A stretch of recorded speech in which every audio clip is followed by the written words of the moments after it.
안녕하세요, 여러분. 반갑습니다. 이번 주에도 하나님의 은혜로 내 마음과 생각을 또 말씀으로 거룩하게 채우는 시간 되었으면 좋겠습니다. 지난주에 이어서 이번 주에도 저희가 셀 모임 때 출애굽기 말씀, 십계명 말씀을 같이 나눌 텐데요. 우리가 많이 들었던 말씀이고 또 익숙한 십계명이지만 우리의 삶에 구체적으로 적용해보고 고민하는 시간, 묵상해보는 시간 되었으면 좋겠습니다. 이번 주에 나눌 십계명 내용은 세 번째 계명과 네 번째 계명인데요. 먼저 제3계명을 제가 한번 읽어보겠습니다. 20장 7절 말씀입니다. 너는 내 하나님 여호와의 이름을 망령되게 부르지 말라. 여호와는 그의 이름을 망령되게 부르는 자를 죄 없다 하지 아니하리라. 하나님의 이름을 망령되게, 헛되게, 잘못되게 부르지 말라. 이것이 세 번째 계명이었습니다. 이름은 굉장히 중요하죠. 우리가 살아갈 때 누군가의 이름을 알고 그 사람의 이름을 부른다. 상대방에 대한 관심이고요. 상대방을 우리가 존중하는 마음의 표현입니다. 누군가 나의 이름을 기억하면 우리 기분이 좋죠. 반대로 내 이름을 기억하지 못하고 잘못 알고 있다면 거기에 대해서 굉장히 서운한 마음이 들 것입니다. 하나님께서도 이름을 무척 중요하게 생각하셨는데요. 그래서 성경에서 하나님께서 사용하시는 여러 사람들의 이름을 아주 구체적으로 지정해 주시기도 하고 바꿔주시기도 하고 이름에 무척 큰 의미를 부여하셨죠. 하나님의 이름 역시 마찬가지입니다. 성경에서 하나님께서 나는 이러이러한 존재다 라고 하는 것을 본인의 이름을 가르쳐 주심으로써 많이 알려주셨는데요. 그래서 우리가 하나님의 이름을 올바로 사용하기 위해서는 먼저 하나님의 이름이 어떤 뜻을 가지고 있는지를 기억하면 좋겠습니다. 성경에 하나님의 이름이 무척 많이 있습니다. 그 중에 대표적인 이름을 몇 가지 생각해 본다면 제가 어제 설교에도 함께 잠깐 언급했는데요. 스스로 있는 자라고 하는 이름 무척 중요하죠. 처음에는 하나님께서 모세에게 이것이 나의 이름이다 라고 가르쳐 주셨습니다. 스스로 있는 자. 그리고 나중에는 예수님께서 그분 자신이 하나님이심을 보여주시면서 I am 이라고 하는 이 이름을 본인에게 여러 차례 적용하셨습니다. 스스로 있는 자라는 이름 안에는 홀로 계시는 주관자라고 하는 뜻, 창조주라고 하는 뜻, 어떠한 것에도 영향받지 않고 그분의 뜻대로 모든 것을 인도하시는 분이시다라고 하는 여러 가지 의미가 스스로 있는 자 안에 들어가 있죠. 또 중요한 이름 중에 하나는 엘샤다이라는 이름도 우리가 기억하면 좋겠습니다. 하나님은 전능하신 하나님이다. 엘샤다이는 히브리어이고요. 그것을 우리말로 번역하면 전능하신 하나님입니다. 모든 것을 하실 수 있는 하나님. 특별히 자기가 사랑하는 백성들을 향하여서 그 언약을 지키시기 위해서 모든 것을 행하시는 이 하나님의 모습을 엘샤다이라는 이름으로 가르쳐 주셨습니다. 여호와라는 이름도 우리가 기억하면 좋겠고요. 특별히 그 이름 뒤에 추가적으로 덧붙여지는 여러 가지 명사들과 함께 여호와 이레라고 하는 이름은 하나님은 준비하신다라는 뜻이고요. 여호와 라파, 하나님은 치료하신다. 여호와 니시, 하나님은 승리를 주신다. 여호와 샬롬, 하나님은 평강의 하나님이시다 하는 이러한 내용들을 함께 덧붙여서 하나님이 어떤 분이신지를 설명하셨습니다. 또 중요한 하나님의 호칭은 아버지라고 하는 호칭입니다. 물론 아버지라고 하는 호칭은 보통 명사로 우리가 일상적으로 쓰는 의미이지만 그러나 하나님께서 나를 이렇게 불러라 말씀하시죠. 아바 아버지라고 불러라. 아바라고 하는 단어는 아람어로 또 아랍 사람들이 아빠를 아주 친근하게 부르는 표현이 아빠, 우리말하고도 굉장히 비슷하죠. 아바 아버지. 여러분 이렇게 하나님의 이름이 여러 가지 의미를 가지고 있습니다. 그리고 중요하게 생각하셨습니다. 그래서 예수님께서 제자들에게 너희는 이렇게 기도하여라. 기도를 가르쳐 주실 때 제일 먼저 가르친 내용이 하늘에 계신 우리 아버지여 이름이 거룩히 여김을 받으시오며 이렇게 기도하라고 하셨죠. 하나님의 이름이 거룩하게 구별되게 또 하나님의 이름에 합당하게 아주 무겁게 존중받기를 원하십니다. 이것이 주기도문의 첫 번째 간구의 내용이었습니다. 자, 이렇게 중요한 이름, 하나님의 이름을 그러면 망령되이 일컫지 말라라고 하는 것은 어떤 뜻일까요? 유대인들은 이 명령을 이렇게 생각했습니다. 하나님의 이름은 너무 거룩하고 너무 중요하기 때문에 함부로 사용해서는 안 된다. 그래서 입으로 발언하지도 않고요. 손으로 하나님의 이름을 직접 쓰지도 않고요. 그래서 어떻게든 행여나 이것을 잘못 사용하면 큰일 나기 때문에 아예 언급조차 하지 않는 방식으로 이 세 번째 계명을 지키려고 했는데요. 저는 그것은 올바른 태도가 아니라고 생각합니다. 하나님께서 이 계명을 말씀하셨을 때 의도하신 바는 그것이 아니었을 것입니다. 하나님의 이름을 망령되이 일컫지 말라는 말은 하나님의 이름을 올바로 사용하라라는 뜻의 그 이면이라고 할 수 있겠죠. 그러니까 이 3계명을 잘 지킨다면 하나님의 이름을 잘 사용하고 그리고 잘못 사용하는 것을 주의하는 것이 이 3계명의 올바른 실천이 될 텐데요. 그러면 우리가 일상생활 또 신앙생활을 하면서 어떤 경우에 하나님의 이름을 잘못 사용할 때가 있는가? 이런 경우를 생각해 볼 수 있겠습니다. 먼저는 하나님의 이름을 빙자해서 맹세하거나 속이는 일들이 있을 수 있습니다. 교회 안에서 이런 일들이 있을 수 있죠. 여러 가지 경우가 있겠지만 여러분 생각해 보십시오. 하나님의 이름으로 소위 말해서 사기치는 일, 그런 일들 이 3계명의 아주 직접적인 위반이 될 것입니다. 비슷한 맥락에서 하나님의 이름으로 자기의 뜻을 과장하거나 포장하거나 합리화하는 일도 우리가 주의해야 합니다. 사실 어떤 일이 내 생각인데 그리고 내 뜻인데 그것을 마치 하나님의 생각인 것처럼 하나님의 계획인 것처럼 아주 그럴듯하게 포장해서 전달하는 것이죠.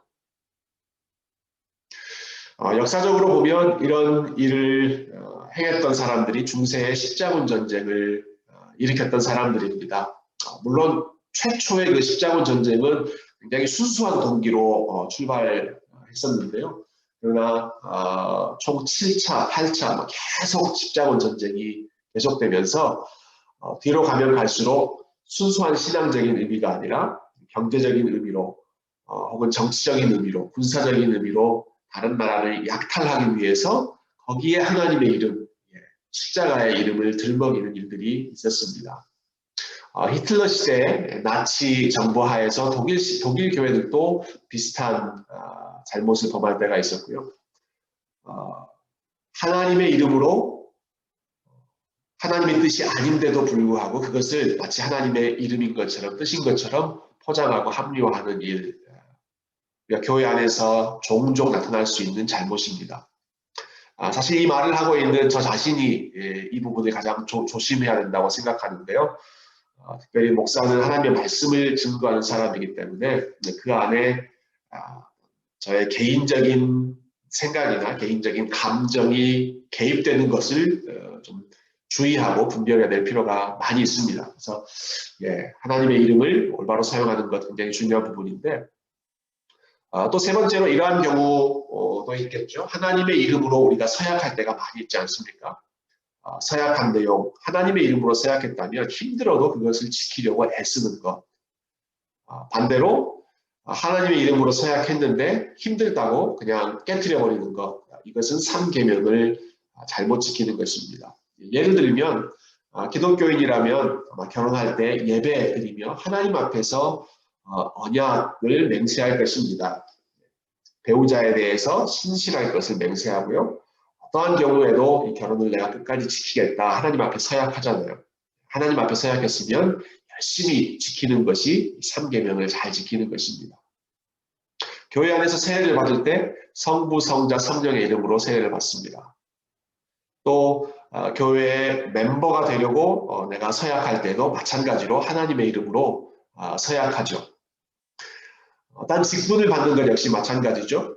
하나님 앞에서 우리가 손을 들고 내가 직분자로서 합당하게 살겠습니다. 교회를 사랑하며 섬기겠습니다. 서약하죠.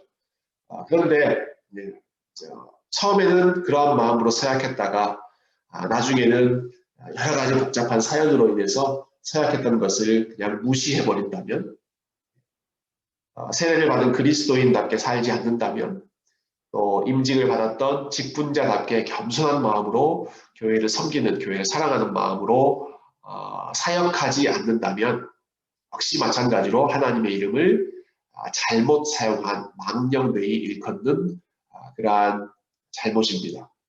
개인적으로 드리는 서원 기도 역시 마찬가지일 수 있겠죠. 내가 하나님의 이름으로 원하는 것을 간구했을 때 하나님께서 그것에 응답하셨다면 반드시 약속한 것을 지키는 것, 중요한 부분입니다.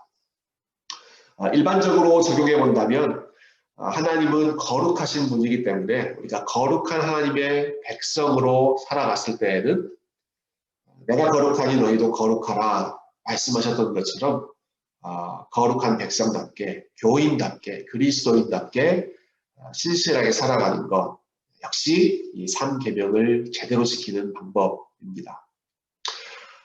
마지막 한 가지를 더 생각해 본다면 저는 좀 적극적인 차원에서 이것을 뒤집어서 적용해 보고 싶습니다. 하나님의 이름을 우리가 열심히 사용하고 열심히 부르짖고 의지하는 것입니다.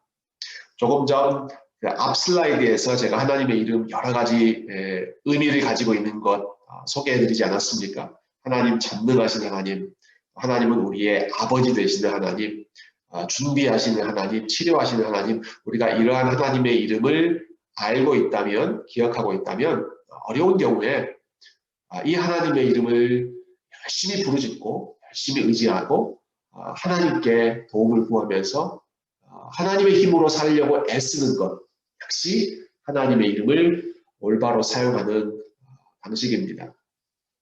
하나님께서 우리에게 여러 가지 이름을 주셨는데, 좋은 이름을 주셨는데 그 하나님의 이름을 우리가 믿음으로 열심히 사용하지 않는다면 여러분 그것도 하나님의 이름을 헛되이 사용하는, 좋은 것을 주셨는데도 아예 사용하지 않는, 망령되이 일컫는 믿음 없는 모습이 되겠죠. 이러한 부분을 우리가 생각하면서 세 번째 계명에 대한 내용을 함께 나눠보면 좋겠고요. 네 번째 계명은 안식일을 기억하여 거룩히 지키라. 안식일을 기억하여 거룩하게 지키라. 이 계명에 대해서 참 우리가 나눌 수 있는 내용이 많이 있는데요. 특별히 우리 한국 교회는 안식일, 우리는 이제 주일로 지키죠. 예수님께서 부활하셨던 그 날, 안식 후 첫날을 기억해서 주일, 주님의 날이라고 부르는데요. 주일을 거룩하게 지키는, 한자로는 주일 성수하는 일이 한국교회의 아름다운 전통이었습니다. 다른 어떤 날보다도 주일을 소중하게 생각하고 하나님을 예배하는 것 중요하게 생각하고 그렇게 하나님께 영광 돌리는 것이 한국교회에 쭉 전해져 내려왔던 아름다운 전통이었는데 시간이 가면서 특별히 요즘 오늘날은 이 주일 성수의 개념이 무척 많이 약해져 있습니다. 이러한 상황에서 우리가 이 안식일 거룩하게 지키라는 네 번째 계명 좀 다시 한번 기억하는 시간 되면 좋겠는데요. 이 네 번째 계명의 핵심은 하나님은 우리에게 쉼을 주기 원하신다 이것입니다. 안식, 휴식을 주기를 원하신다. 여러분 이 계명을 처음 받았을 그 이스라엘 백성들의 상황을 한번 생각해 보면 좋겠습니다. 이스라엘 백성들은 이 십계명을 처음 받을 때 그 전까지 얼마 전까지 노예로 살던 사람들이었습니다. 이집트의 노예로 살면서 그들은 한 번도 제대로 쉬어본 적이 없는 사람들이었죠. 힘들게 일만 매일 쉬지 않고 계속 일만 노동만 하면서 살았지 한 번도 제대로 안식을 누려보지 못했던 이스라엘 백성들을 향해서 하나님은 안식일을 기억하여 거룩하게 지켜라. 나는 너희가 쉬기를 원한다. 이것을 말씀해 주셨습니다. 물론 아무것도 하지 않고 그냥 계속 쉬는 것, 그것을 하나님께서 명령하신 것은 아니죠. 엿새 동안은 힘써 일할 것이나 일곱째 날은 쉬어라 하셨죠. 6일 동안은 열심히 일하고 요즘은 이제 또 주 5일 근무 시대가 됐으니까요. 혹은 5일 열심히 일하고 또 토요일도 또 다른 활동으로 수고하고 그러나 일곱째 되는 날은 반드시 쉼으로써 일과 쉼의 경계를 하나님께서 분명하게 해주신 것이죠. 근데 쉬되 안식을 누리되 그냥 아무것도 하지 않는 것으로 쉬는 것이 아니라 하나님 안에서 하나님을 기억하며 하나님을 예배하며 쉬는 것, 이것이 안식일을 기억하여 거룩히 지키라는 네 번째 계명을 주신 하나님의 목적이었습니다. 안식일이라고 하는 것은 안식이라고 하는 그 기본적인 뜻은 모든 것이 제자리로 돌아간다 하는 의미가 있습니다. 사실 제일 먼저 안식하셨던 분이 하나님이시죠. 6일 동안 세상을 창조하신 후에 7일째 되는 날 하나님이 안식하셨는데요. 근데 하나님께서 쉬셨다라고 했을 때는 하나님이 피곤해서 쉬신 것은 아니었겠죠. 지쳐서 쉼이 필요해서 쉬신 것이 아니라 안식하다라고 하는 그 히브리어 단어의 핵심적인 의미는 제자리로 돌아간다라고 하는 의미가 있거든요. 하나님은 왕으로서의 제자리로 돌아가시고 그리고 우리는 하나님의 종으로서의 제자리로 돌아가서 하나님을 섬기며 하나님을 예배할 때 우리가 진정으로 쉴 수 있다 하는 것입니다.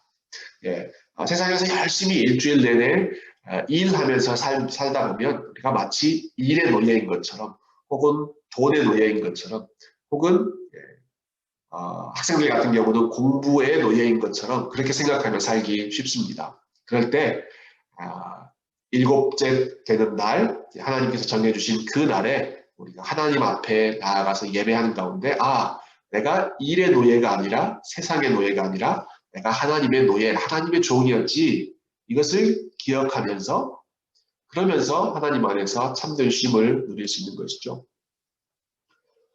웨스트민스터 신앙고백서의 또 구체적인 설명이라고 할 수 있는 보조 자료인데요. 대요리 문답에 보면 이 안식일을 어떻게 지켜야 하는지에 대해서 잘 설명해 주고 있습니다. 제가 한번 읽어볼게요. 안식일 혹은 주일을 거룩하게 한다는 것은 온 종일 거룩히 쉼으로 할 것이며 언제나 죄악된 일을 그칠 뿐만 아니라 다른 날에 합당한 세상 일이나 오락을 멈추어야 하며 부득이한 일과 자선사업에 쓰는 것을 제외하고는 그 시간을 전적으로 예배하는 일에 드리는 것을 기쁨으로 삼을 것입니다.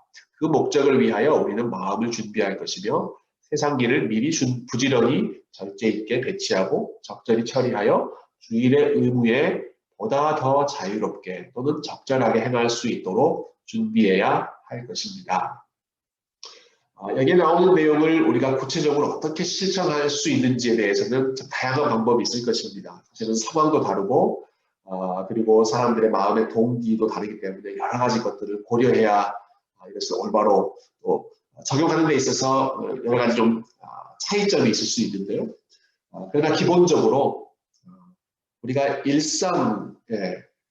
평상시에 하는 일이 아니라 정말 하나님을 기쁘시게 하는 마음으로 집중해서 할 수 있는 일에 전념하는 것, 그 일을 위해서 우리의 시간을 더 드리고 준비하고 하나님을 예배하는 일, 또 성도들과 교제하는 일, 또 연약한 자들을 살피고 돌보는 그 일에 우리의 마음과 생각과 시간을 더 쏟는 것, 그것이 우리가 주일을 거룩하게 지키는 아주 좋은 방향성이 될 것입니다.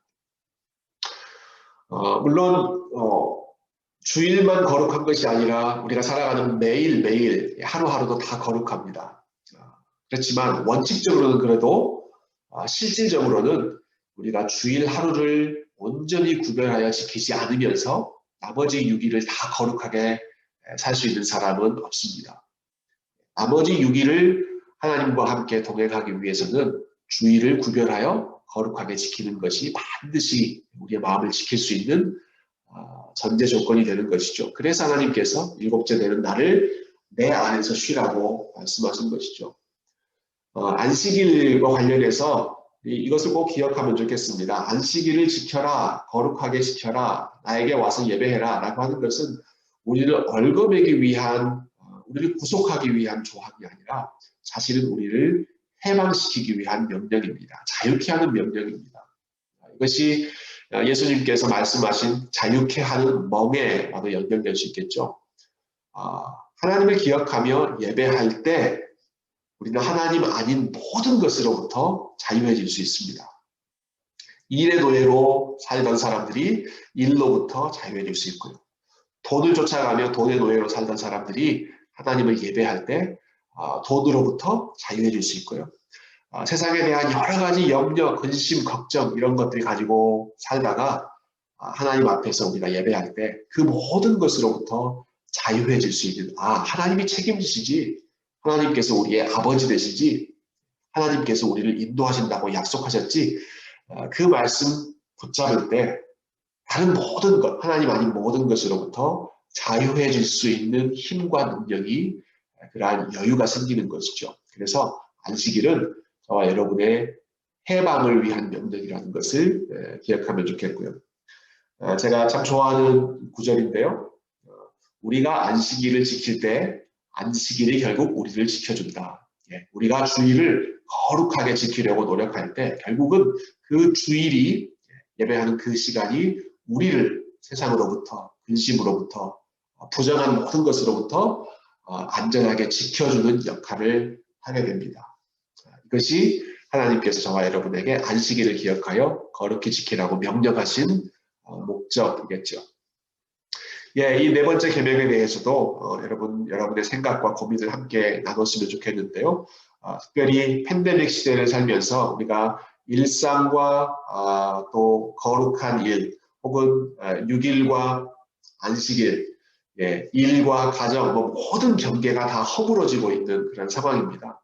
그래서 무척 이 주일을 구별하여 거룩하게 지킨다는 것이 점점 더 힘들어지는 상황인데요. 그러나 이 상황에서 오히려 더 이 계명에 좀 주목해 보면 좋겠습니다. 어떻게 하면 이 시대에도 주일을 잘 지킬 수 있을 것인지, 어떻게 하면 하나님 안에서 우리가 주일에 참된 안식을 누릴 수 있을 것인지, 우리의 현재 모습을 되돌아보고 앞으로의 우리의 믿음의 방향성을 다시 한번 재정립하는 그러한 시간이 되었으면 좋겠습니다. 세 번째 계명과 네 번째 계명 셀 모임 때 여러분 잘 나눠보시면서 더 우리가 하나님 앞에 순종하는 백성으로 준비될 수 있도록 함께 격려하고 기도해 주시기를 부탁드립니다. 감사합니다.